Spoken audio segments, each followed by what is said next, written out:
sa Philippine Weather Trivia. Again, para po sa mga bago sa channel na to. Ako nga po muli si Alvin Pura, isang meteorologist at ang inyong weather tito. Sa ngayon, naka-remote setup tayo dahil nandito ako ngayon sa Ilocos Norte.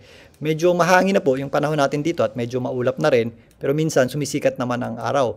Kani-kanina meron tayong mga scattered o kalat-kalat na pagulan.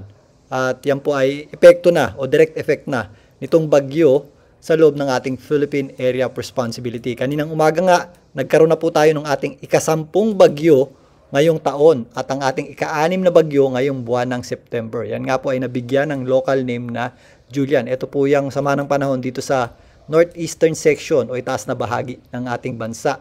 Ito po ay nasa tropical depression category pa din ayon sa Pag-asa na may lakas na hangin na nasa around 55 kilometers per hour.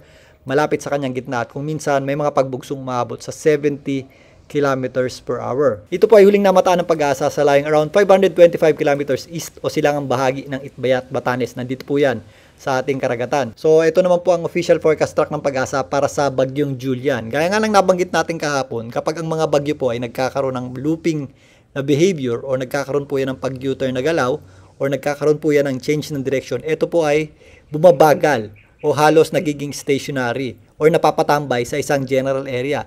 Gaya nga nitong bagyong Julian, sa kasalukuyan yan po ay halos hindi kumikilos dito sa eastern section ng extreme northern Luzon. Dahil po dyan, mas tatagal pa po ang bagyong Julian dito sa loob ng ating Philippine Area of Responsibility. Ayon nga sa Pag-asa, meron tayong at least 5 days pa na inaasahan na nasa loob ng PAR ito pong bagyong Julian bago tuluyang makalabas. Base dito, patuloy pong kikilos pa southwestward o pababa o pasubsob ito pong bagyong Julian. Kasabay niyan, unti-unti rin po itong makakuha ng lakas dahil nga nasa dagat po ito. Sa darating na Sunday, yan po ay posibleng mag-U-turn na o mag-change ng direction or magsimula ng kumilos paitaas. Dahil nga nandito pa sa katubigan yan at dahil nga posible pa itong lumakas, meron po itong possibility umabot sa typhoon category hanggang sa midweek next week. Again, yung implication po ng pagtagal ng bagyong Julian dito sa loob ng ating Philippine Area of Responsibility. Una, mas makakakuha pa po yan ng lakas dahil nga nasa tubig pa po yan.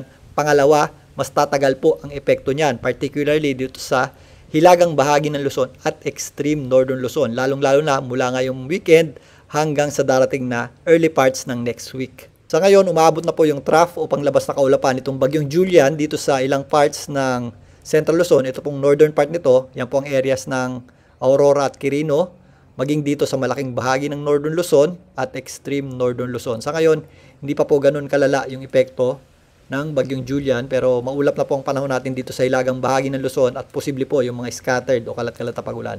At kung minsan, meron din po yung mga thunderstorms, lalong-lalo na po dito sa ilang areas ng Cagayan, ganun din po dito sa extreme northern Luzon. Mas madadagdagan po yung ating mga pagulan dito sa northern Luzon, lalong-lalo na po dito sa area ng Cagayan at extreme northern Luzon sa darating na Sunday hanggang Monday if mas mababa na po itong bagyong Julian if nakatapat na po yan dito sa eastern section ng northern Luzon.